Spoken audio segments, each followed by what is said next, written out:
Ya, ulang. Ini Ulang dari awal.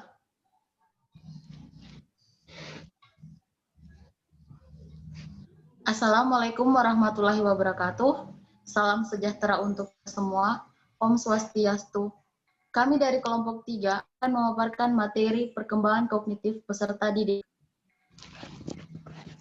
Pengertian perkembangan kognitif. Perkembangan kognitif merupakan suatu proses yang berkaitan dengan perkembangan berpikir dan bagaimana kegiatan berpikir itu bekerja. Adapun teori perkembangan kognitif.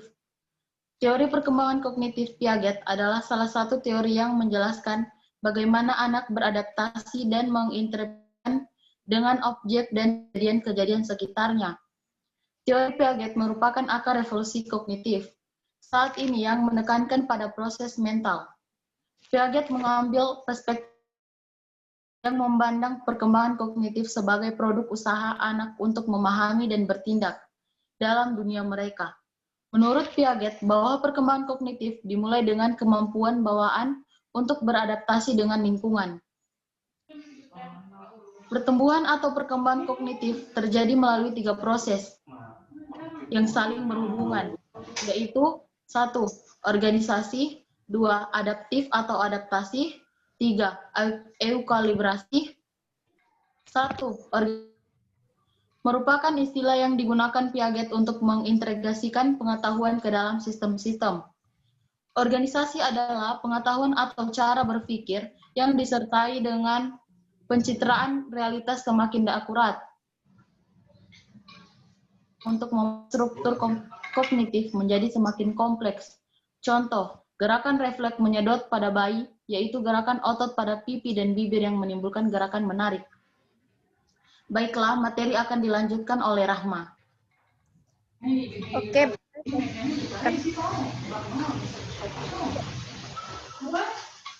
Adaptasi. Skema sebagai tanggapan atas lingkungan. Adaptasi ini dilakukan dengan dua langkah, adaptasi dan akomodasi. Yang pertama, seorang individu dikatakan melakukan proses adaptasi melalui asimilasi. Jika individu tersebut menggabungkan informasi baru yang dia terima ke dalam pengetahuan mereka yang telah ada. Contoh asimilasi kognitif, yaitu ketika Anda memberi kepada bayi sebuah objek kecil yang tidak pernah dia lihat sebelumnya, tetapi menyerupai objek yang sudah tidak asing lagi. Dia mungkin akan memegangnya, menggigitnya, dan membantingnya. Yang kedua yaitu dikatakan akomodasi jika individu menyesuaikan diri dengan informasi baru. Melalui akomodasi ini, struktur kognitif yang sudah ada di dalam diri seseorang mengalami perubahan sesuai dengan rangsangan dari objeknya. Contohnya yaitu jika Anda memberikan telur kepada bayi yang mempunyai skema dengan membanting objek kecil, apa yang akan terjadi? Telur tersebut sudah nampak jelas, yaitu akan pecah. Karena konsekuensinya yang tidak terduga dari membanting telur tersebut, bayi itu mungkin akan mengubah skema tadi. Pada masa mendatang, bayi itu akan membanting objek dengan keras dan objek lainnya dengan lembut. Yang ketiga, yaitu ekuilibrasi. Ekuilibrasi yaitu proses memulihkan keseimbangan antar pemahaman sekarang dan pengalaman baru. Ekuilibrasi diartikan sebagai kemampuan yang mengatur dalam diri individu, agar ia mampu mempertahankan keseimbangan dan menyesuaikan diri terhadap lingkungannya. Ketika ekuilibrium terganggu, anak mempunyai kesempatan untuk tumbuh dan berkembang. Pada akhirnya, muncul cara yang baru secara kualitatif untuk berpikir tentang dunia ini, dan anak melangkah ke tahap perkembangan baru. Contohnya yaitu bayi yang biasanya mendapat susu dari payudara ibu ataupun botol kemudian diberi susu dengan gelas tertutup, atau untuk latihan minum dari gelas. Baiklah.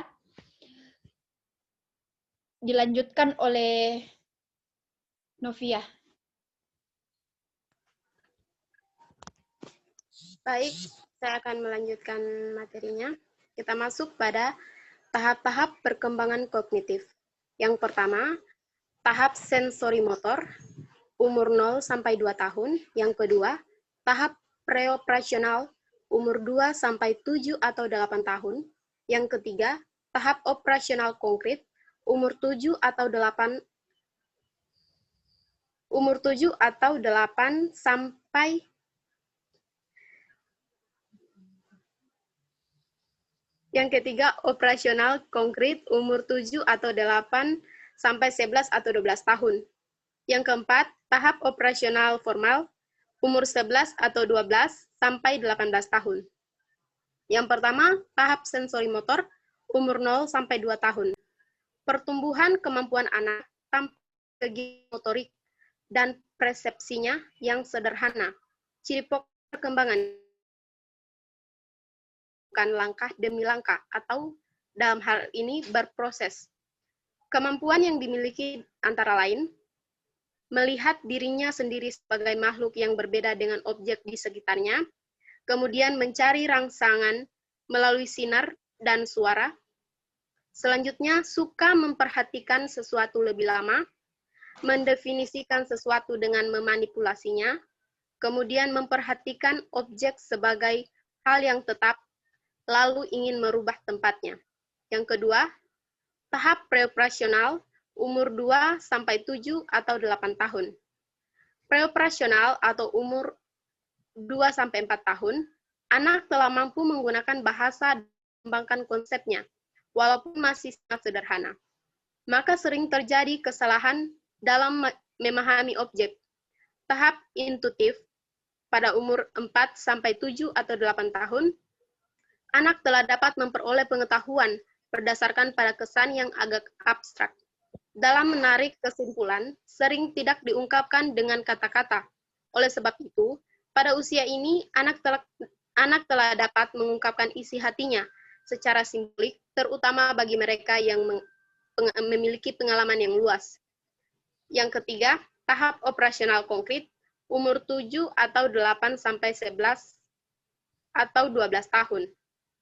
Ciri pokok perkembangan pada tahap ini adalah anak sudah mulai menggunakan aturan-aturan yang jelas dan logis, dan adanya pembalikan dan kekekalan. Anak telah memiliki kecakapan berpikir logis, akan tetapi hanya dengan benda-benda yang bersifat konkret atau nyata. Baiklah, materi selanjutnya akan dilanjutkan oleh Wina Rafina. Baiklah, saya akan melanjutkan materi dari Novia, yaitu tahap keempat dari perkembangan kognitif peserta didik. Jadi tahap keempat mulai 12 atau 11 tahun. Dari umur 11 atau 12 sampai 18 tahun. Pokok perkembangan pada tahap ini adalah anak sudah berpikir menggunakan pola pikir kemungkinan. Jadi, pada tahap ini, seorang anak dapat berpikir abstrak, yaitu kemampuan menghubungkan berbagai konsep tanpa disertai kehadiran masalah atau objek. Ini sangat berkaitan dengan kemampuan berpikir simbolis, di mana seorang anak dapat menggunakan simbol sebagai pengerti suatu objek. Pada tahap ini, kondisi berpikir anak sudah dapat berkembang, yaitu yang pertama, bekerja secara efektif dan sistematis. Yang kedua, menganalisis secara kombinasi. Yang ketiga, berpikir secara proporsional. Dan yang keempat, menarik generalisasi secara mendasar pada satu macam isi.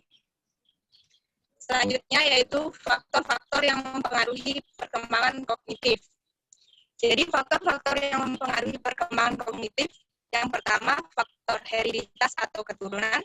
Yang kedua, faktor lingkungan. Yang ketiga, faktor kematangan. Yang keempat, faktor pembentukan. Yang kelima, faktor minat dan bakat. Dan yang terakhir yaitu faktor kebebasan. Sekian materi dari saya, selanjutnya akan disampaikan oleh Dewi Puspita. Baik, saya akan melanjutkan materi dari perkembangan kognitif peserta didik. Peran guru pengajar dalam perkembangan kognitif peserta didik.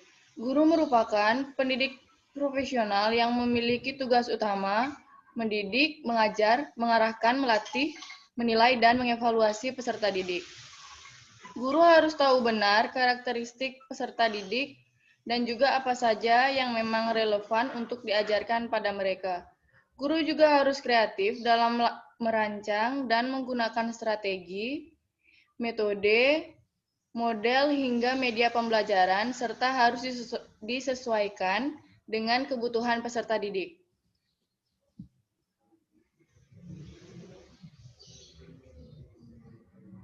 Peran orang tua dalam perkembangan kognitif peserta didik. Orang tua bertanggung jawab penuh, tidak hanya dalam kebutuhan sehari-hari anak, tetapi juga dalam aspek intelektualnya. Orang tua berperan sebagai guru, yakni membimbing, mengawasi, dan mengevaluasi belajar anak dalam perkembangan intelektualnya. Peran tersebut sekaligus memotivasi anak untuk memiliki daya ingin tahu yang kuat dalam pencarian informasi dan pengetahuan. Sekian materi dari kelompok 3 yang dapat kami sampaikan. Wassalamualaikum warahmatullahi wabarakatuh. Selamat siang dan Om Santi Santi Santi Om.